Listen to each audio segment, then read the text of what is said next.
Welcome to the Blazing Pucks podcast.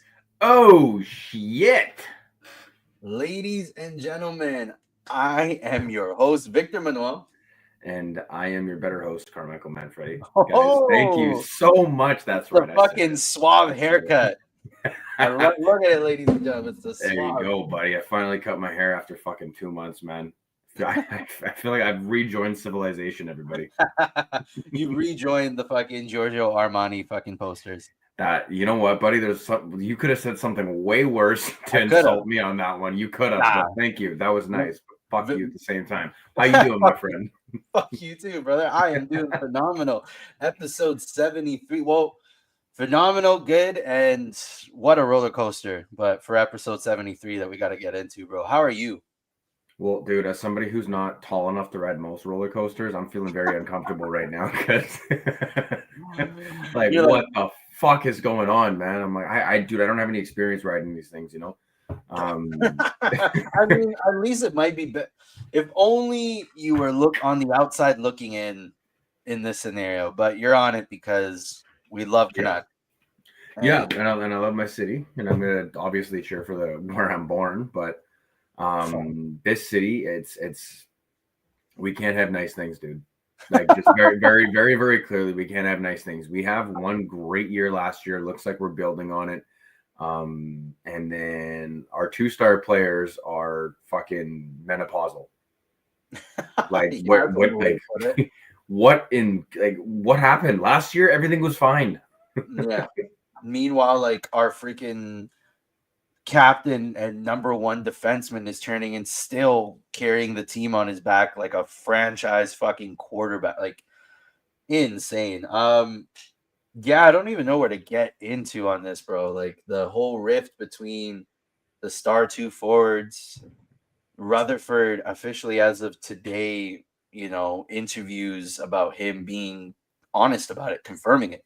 Yeah, That I didn't even realize he's been president of hockey ops for 4 years already. 4 years already. Yep, that's what it mentioned in the article. That he's been there for 4 years already. It's Damn, crazy. Crazy to think that of. is crazy. And so I you have to forgive me. I am on nights this week, folks. So I haven't actually I got Fuck up you. maybe like an hour and a half ago. So Well, fuck Victor, you. you'll have to catch me up. And for our listeners who haven't heard it either, what were some of the things that Rutherford said?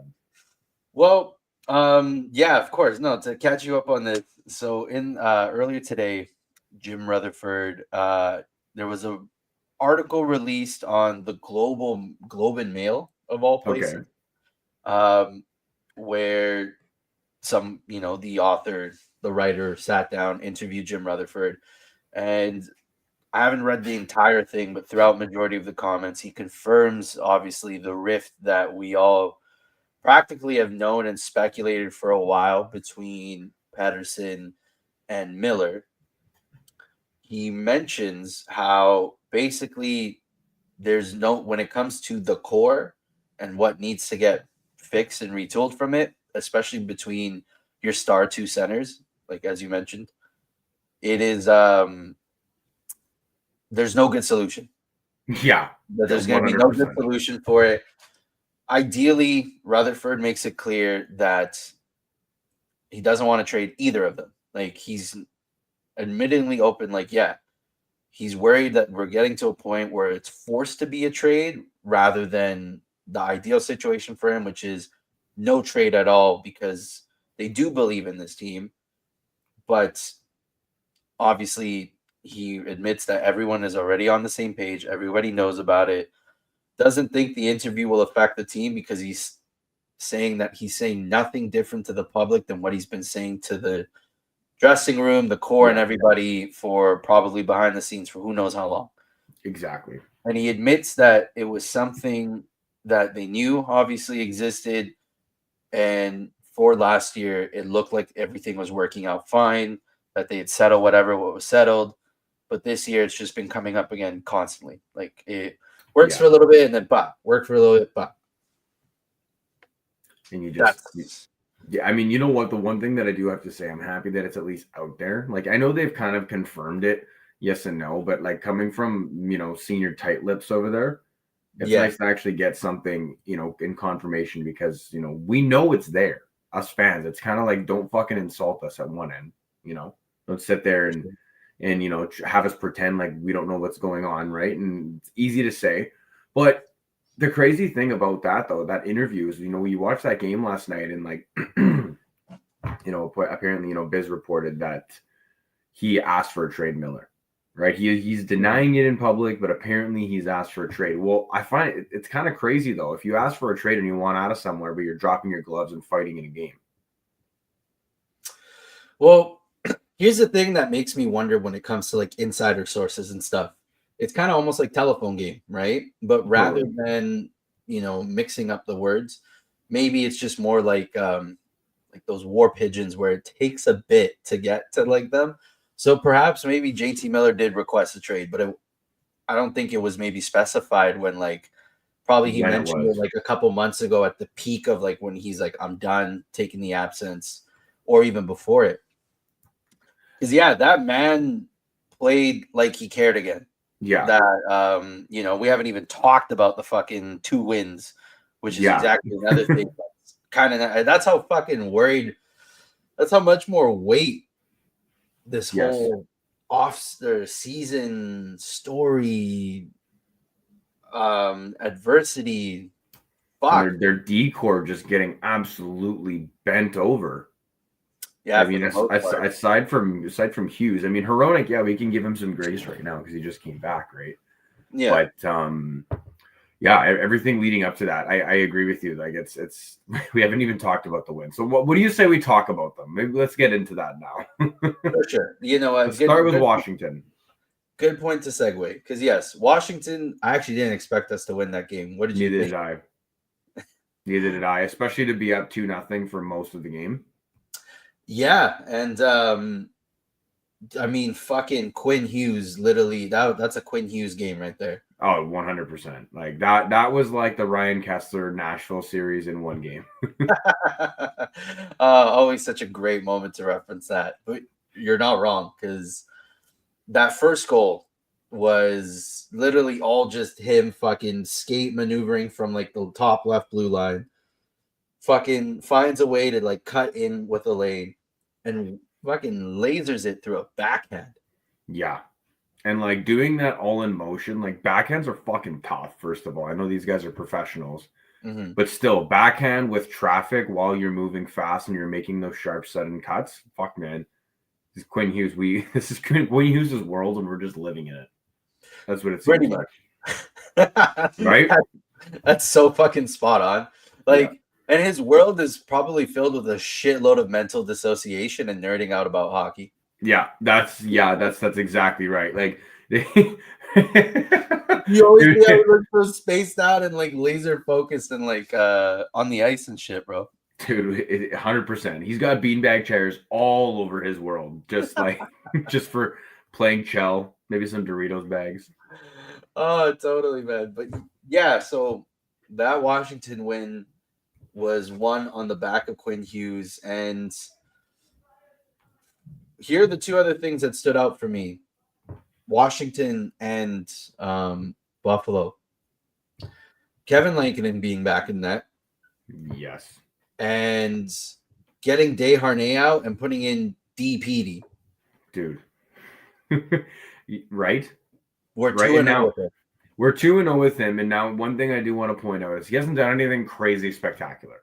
Right? No. He's just not been a fucking liability. Not at all. And he makes a lot more sound plays and reads than I see Desharnais doing. Yeah. Yeah. Desharnais, he's rough to watch. he's rough to watch, man. Oilers. Yeah, go ahead. I was gonna say I didn't like the signing right from the beginning. I tried to talk myself into it that Footy can maybe work some magic. We both did. Oh my god! I feel like that was just it was blind faith, and I mean I haven't had blind faith in the Canucks in a while, so it is what it is. I still have faith in the coaching staff, right? It's not to take anything away from them.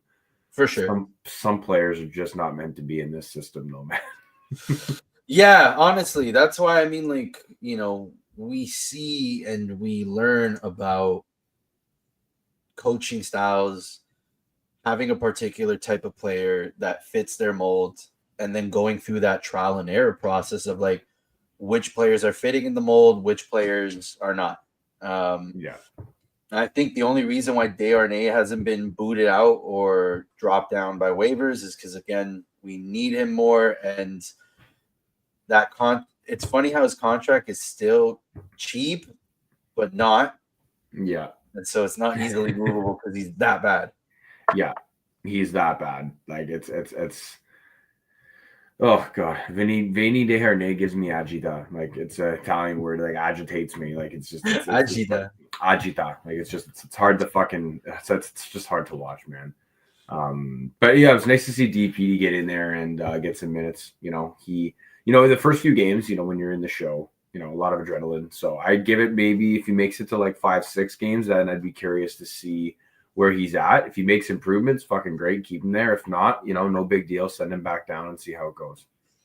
Yeah, exactly. I mean, from what I remember of his prospect profile, when I read into it the year that we drafted him, which I think was 2 or 3 years ago. Correct me if I'm wrong.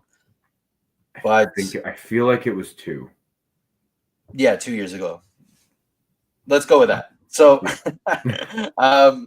I remember reading his profile as just being a very sturdy, tall, good, like big body defenseman who has good skating and is just working on his like IQ and the other technical abilities that you can teach and stuff, which is like the passing, shot, Totally. positioning, and like so far at least he's passing the eye test to me. I think he makes a good little improvement, not significant, but a little improvement to our bottom 4 defensemen. But that decor, I don't know, man. Yeah, it's something else. It's a sight for sore eyes at times. Oh my god! I mean, it's in very small times it's a sight for sore eyes. For most of the time, it just makes my eyes sore. Like it's. I mean, I know you split up Hughes and Hronek. I get it. You have a little bit more balance. It makes sense. But in an ideal situation, you have them together. Let's be real, right? When you have them back there in an ideal contending situation, you have them together. So. And this kind of brings us back to the JT Miller, Elias Pettersson kind of thing, where it's like, then you take one of them and get a defenseman, but then you're not going to get enough. It's crazy. Hence why there's a lot of mania in the Canucks line here, but I don't want to take away from the talk from that. I don't keep bringing it back. No, of course. I mean, like, I feel like it's hard not to bring it back.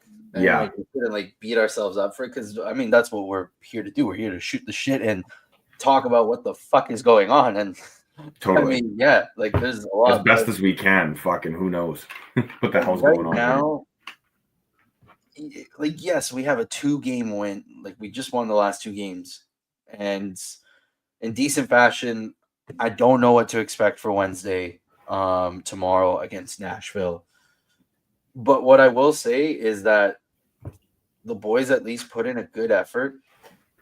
They were able to.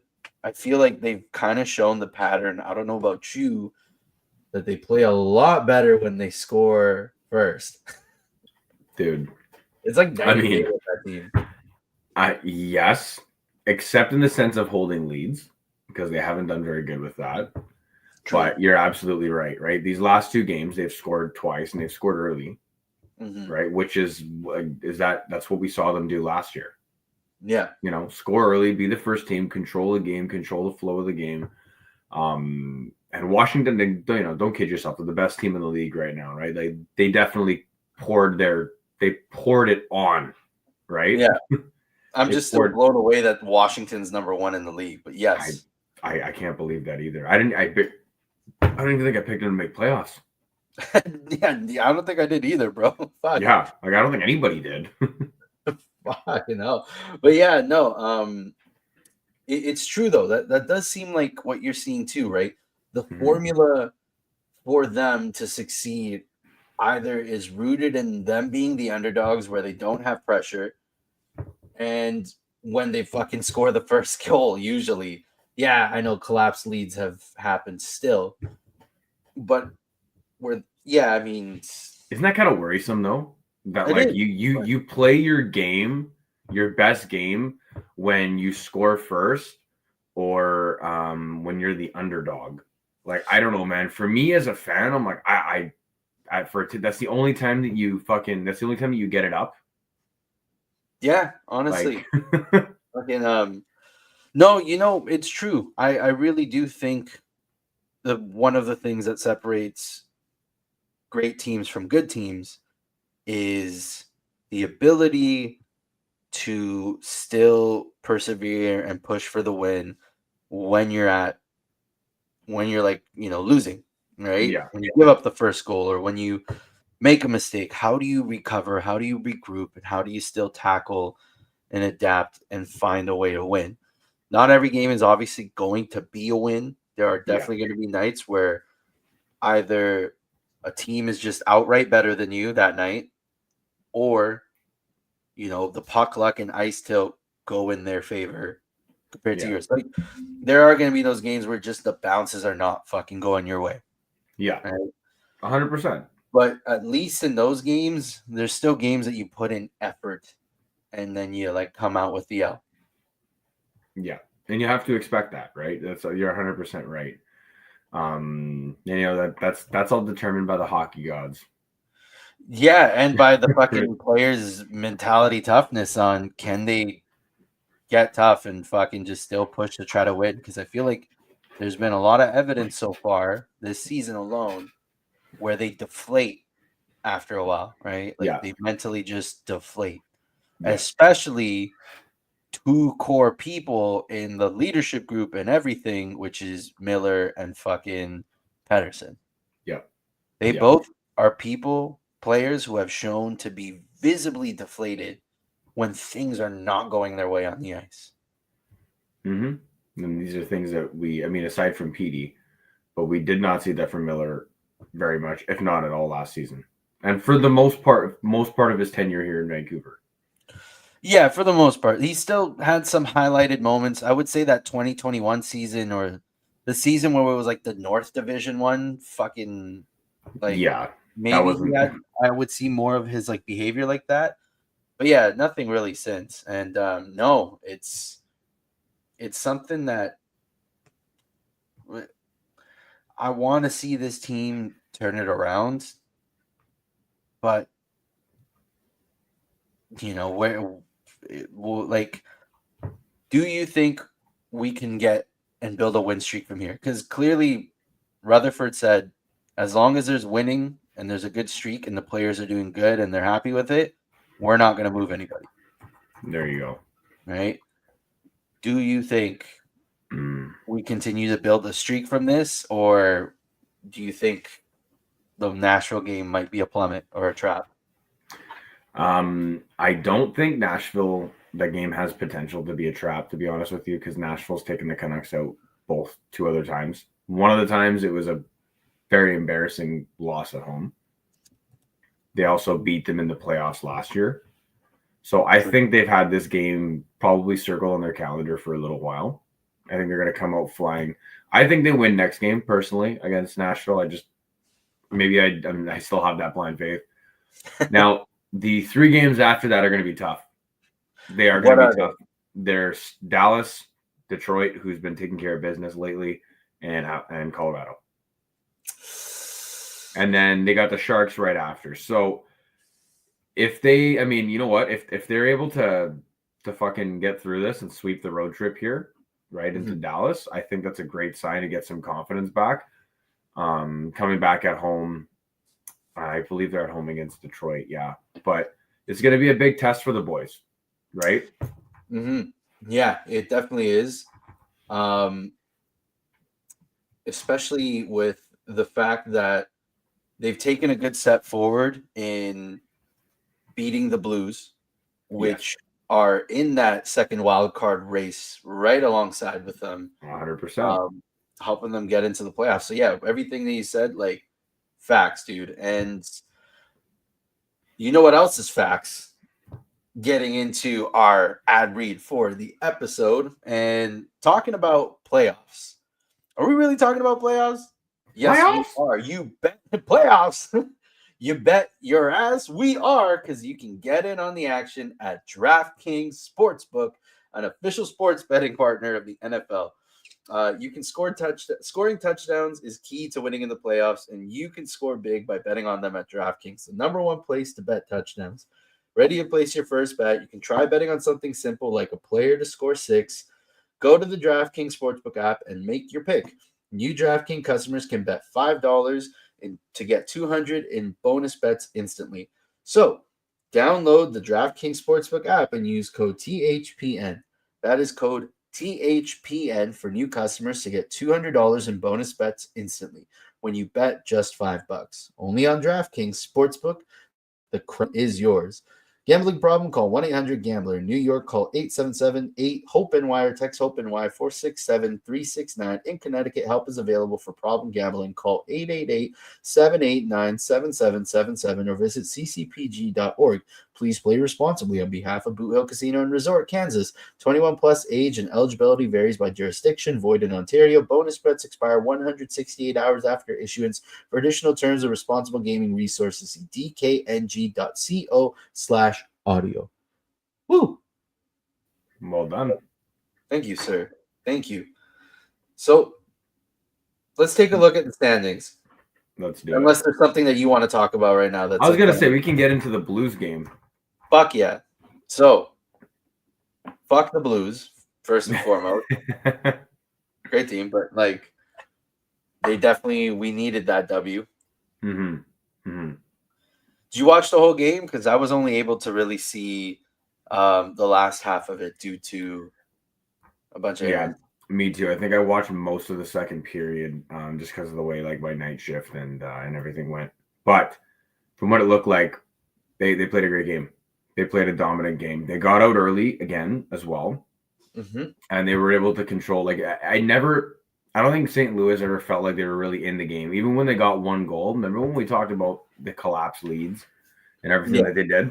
The Canucks followed up St. Louis's goal with the goal of their own, which is what they used to do last year. Snap. Right? So it's encouraging signs, right? And I don't want to get too excited because, like, at the end of the day, last year is looking like the outlier season. Yep. Right? So what I can say, though, is if they bring the same intensity, they're going to have a lot better of a chance of grabbing that last wild card spot. 100%. I mean, the race right now for it is really close, too. Yeah. And that being a 4-point game, too, right? Yeah. That is, 100%. Like, to know that the Canucks still have the ability to control the game, to be able to stifle offense. And I think clearly this team does play better when they have really solid goaltending. Yeah. And obviously this is nothing a knock at Demko. But clearly the last two games felt a little bit more confident. I see the team play a little bit more different in front of Lankinen. Yeah. And the type of saves that Lankinen is making, like, I can only imagine how frustrating it is for Demko. Because Demko's 100%. He tried those games. The games that we were losing behind him, they gave him that little run. He's trying. He's working through something that's very difficult and unique. But we're at a point right now where we need wins. And I don't know about you, but I think we got to take a look at Kevin Lankinen being the starter more often than not. Yeah. Yeah. I think it's kind of gotten to that point now, especially with Lankinen, which is a good thing that we signed him for the contract that we did. Because we're paying our backup to make the money, and our starter is, making under $1 million, which I'm fucking real on the management staff there.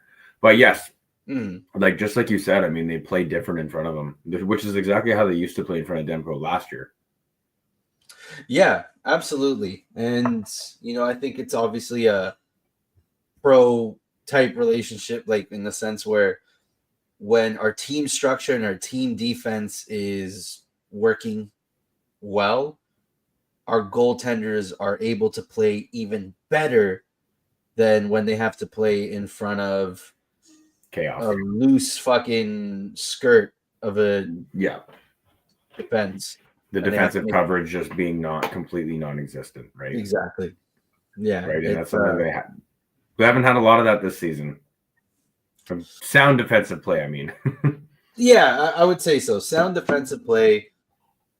It's I definitely say I have no clue what to expect the outcome of this season is anymore. I mean, heck, last episode we were talking about how we were pretty like checked out from the season given the roller coasters this fan base is going through. But I think it's much more heightened because of how dope last season was. Exactly. I think that's what's frustrating. And I know that's what's frustrating for the whole fan base, right? Because this is just how it's been being a Canucks fan, right? Like you have 1 year where you see so much progress, right? And you actually feel like the cup is within, we can taste the fucking champagne coming out of it, right? 100%. And then the year after, there's a complete flop in some way. Yeah, they dropped the ball immensely. Right. And remember when Boudreau took over?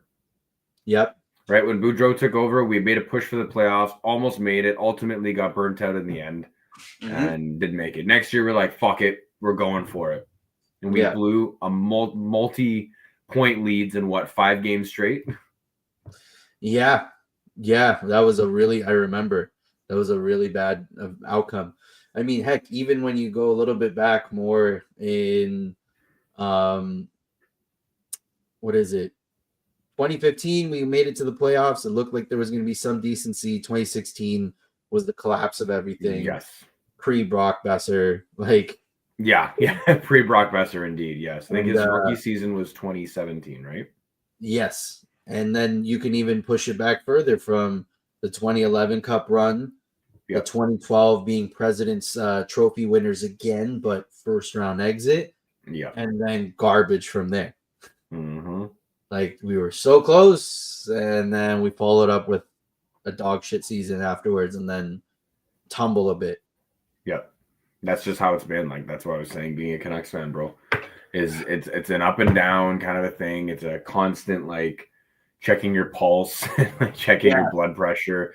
So that's definitely the frustration of it, right? And I know that's what comes down to, all of the angst that we have with the fan base and. Maybe some of us are better at regulating it than others, especially with the way that people post online. There's definitely a difference for sure, but it's man, it's just frustrating, and a lot of the times too, it's dumb shit like this rift between Pettersson and Miller. I mean, we don't know what started it or who threw the first punch. I'm willing to bet it was Miller, but it's just dumb shit. It's like you guys are like I was saying, you guys are getting paid millions of fucking dollars to whack a puck into a net and not get your face bashed in. Like, can you guys celebrate the moment here and realize you're living in a pretty nice fucking city too? Not to mention. Yeah, absolutely. At least it's not New York, but No, 100%. I mean, they're living in the upper echelon, version of the city, which is beautiful. Exactly. So, yeah, I wonder the same thing too.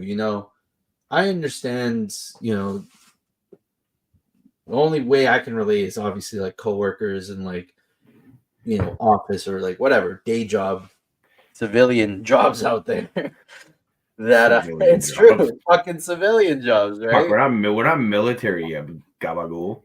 Shut up. We're always military. I am always ready to rock, soldier. Yes, private fuckface. Private fuckface.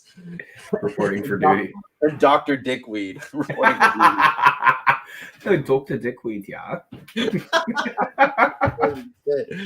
He's German? Fuck. Okay, we're getting off track here, but whatever. Fuck, now I totally forgot the point. Honestly, so did I, but just anyway, bringing it back to our kind of our original point here with just how dumb the rift is really getting. One thing I did want to point out from last game though is Tyler Myers was fucking unbelievable last game. Dude, he definitely came back from that 3-game suspension with a vengeance. He sure did, right? He didn't come back a giraffe. He came back a ferocious lion. Very tall, lanky lion. Bro, that's the thing with Tyler Myers, man. He's like, you really never know what you're gonna get with him. But man, does he show up clutch in moments when you just need him and you don't even know? Yes, And it he was showed that up pretty playoff clutch. Tyler Myers. Yeah, playoff Tyler Myers was clutch, dude. He was exactly one of the type of defensemen you'd want in the playoffs. 100%, right? And that's also the other frustrating part about Tyler Myers is like when you get him, it's great, and like you win the game most of the time when Tyler Myers is playing like that, Yeah. right? Like who the hell's But gonna go around a fucking 6 foot like almost 7 foot tree, yeah. right? It's just not gonna happen. But yeah, I did want to point that out because he came off of that suspension and he was like, you know what, fuck this, like I'm going full tilt and I'm giving her, and he willed his way and the Canucks got a victory out of it. So I guess another thing we can really get into here too is that Knicks trade from Carolina for Pettersson. Ooh. Yeah, absolutely. I mean, the fact he was threatened, or like there was already rumors back then a year ago before PD signed his deal that basically it's like sign your deal or we're shipping you to Carolina. But it's crazy, yeah, given the Rantanen trade, to know that there was a PD trade on the table there for it. Yeah. And They I were mean, trying to, Colorado put their fucking 10-inch Chernobyl dick on the table and just said, "Hey, listen, we're giving you Rantanen." And I mean, I get where they're coming from. I mean, for the same price that you paid for PD, you get Rantanen. yeah, I would much Especially with how rather Rantanen's playing this season, the last 2 seasons, for that matter, really. 100%, dude. Yeah. And honestly, I'm still stunned at Yeah, Colorado actually fucking making this move where you could tell how the impact it had on the locker room and the coaching as well. Like McKinnon, Bednard, everyone's like, fuck, like nobody really saw this coming.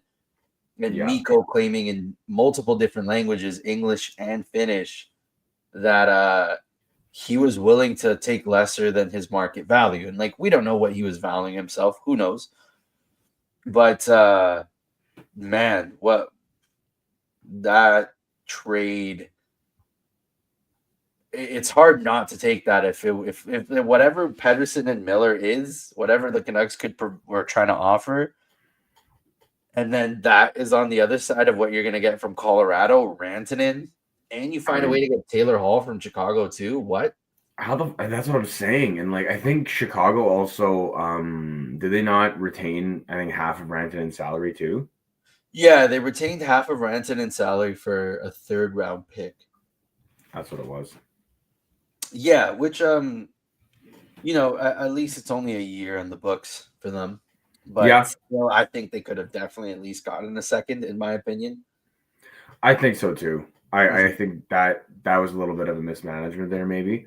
But yeah, I mean that well, once again, I mean, would you have been happy with that haul though? Like I think it was Nachas and it was somebody else It defenseman was wise. Nature's Jury, and then a 2025 second round and a 2020 something fourth round. I'm pretty sure. It was a second and a fourth, if I'm mistaken correctly. And honestly, if that was for Pedersen, I don't know actually. Fuck. Yeah, because that's the thing too. They were drafted in the same year, PD and HS, right? Yeah. And I was having this conversation with my client the other day. He pointed out that PD has had the much more successful career, much more consistent career, and HS is having a great year this year. Don't get me wrong, but I think Mhm. his season high was like 72 points, Yeah, right? Whereas PD, over 100 points.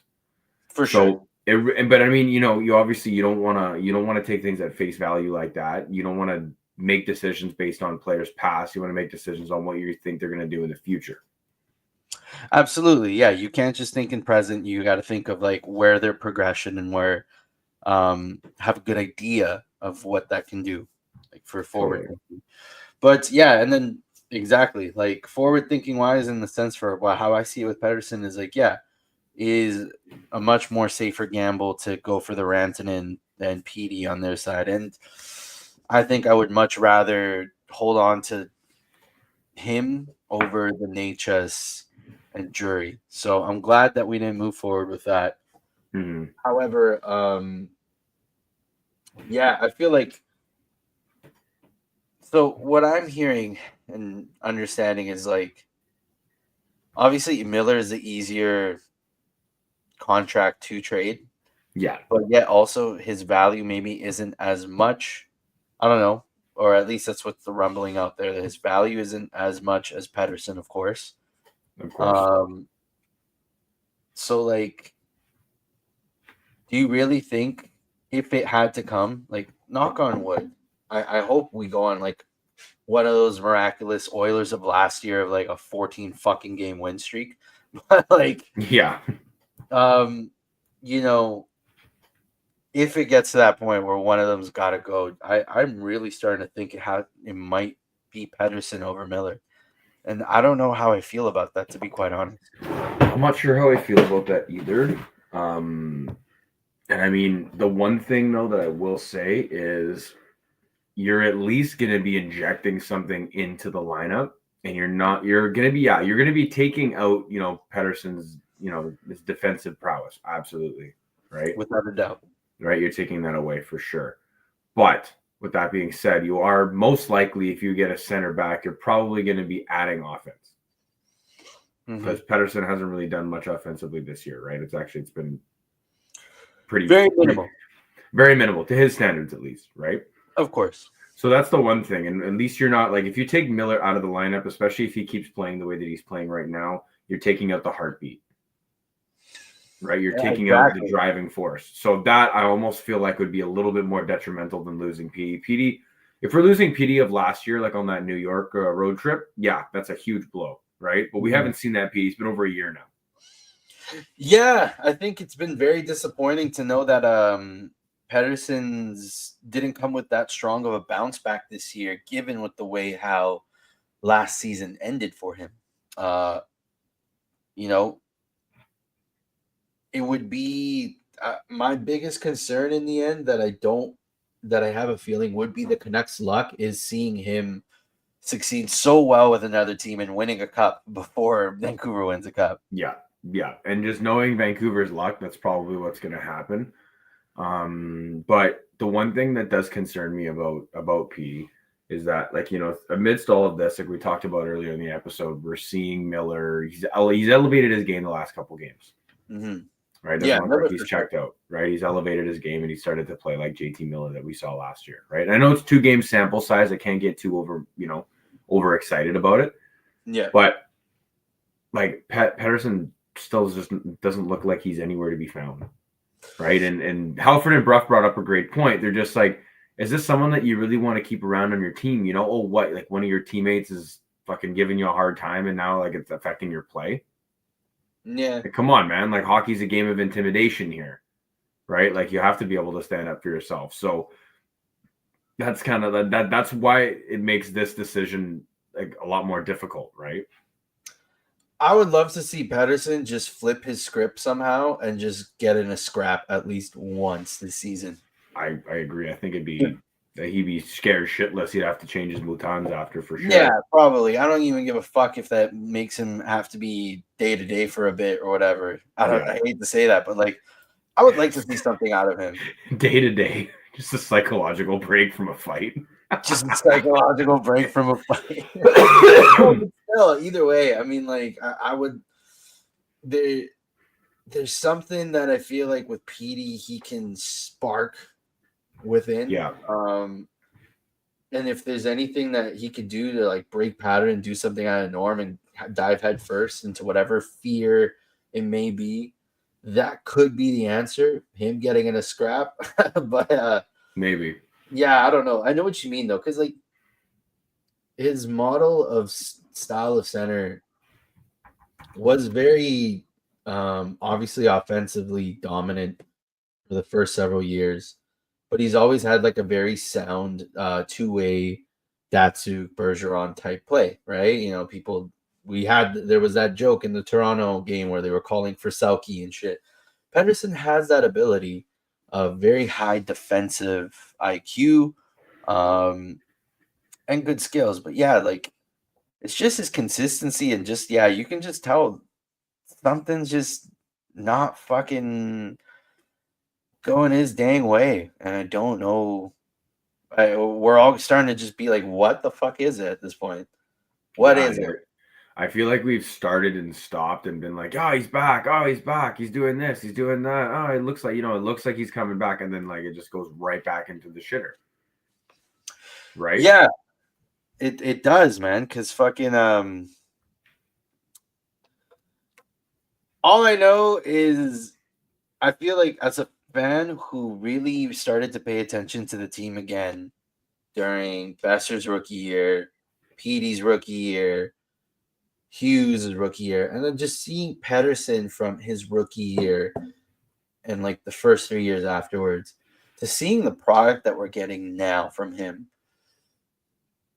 given the money that he's making now and stuff, it's like I think that's just the aspect of like, dude, like wake, yeah, it's hard not to just want to say, wake the fuck up. Where are you? Where have you been? I Yeah. don't want to. We don't want to criticize him. We don't want to obviously be mean to him, but like he's subject to criticism, at least at a very, very like lengthy amount. Now that it's basically a year since his play started dropping, Totally. and And when we needed him the most in the playoffs last year, he was nowhere to be found once again. yeah, I know. So I wouldn't want to see him traded, but like if he's the one that we can get the most value, I could see there's be a reason, but I'm grateful it's not Carolina. Yeah. Buffalo feels like it's possible, but Yeah, I don't I like Bowen Byram. I just don't like him in a trade back for Petey, personally. Power. It has to be Owen Power. I agree. Bowen Byram doesn't do it for me. Owen Power would have to be the one. Yeah. I don't know that Buffalo gives him up, but you know what? We'll have to see. Just like we'll have to see in tomorrow's game. Tomorrow's game, right? Yeah, tomorrow's game in against Nashville. So, Victor, what do you say? It's a great time to wrap the episode up here. I think it is a wonderful time to wrap the episode up here. So, ladies and gentlemen, thank you so much for tuning into episode 73 of the Blazing Pucks podcast. Carm, let the listeners know what they can do if they enjoyed our episode today. If you enjoyed the episode today, let us know on X, on Instagram, on TikTok at the Blazing Pucks. You can also email us. Let us know how much you hate seeing our ugly mugs on there. And Victor, what can they do if they really like the podcast? Well, if you really like the podcast, subscribe to our YouTube to watch the live streams on Tuesday, or follow us on Spotify or Apple to listen to the audio podcast uploaded on Thursdays. And hook your boys up by setting up an automatic download so you can stay tuned every week, prepped and ready to listen to your two favorite BC Buds here. And that is pretty much it. So, Carm, in Blazing Pucks fashion, much love. And go fuck yourself.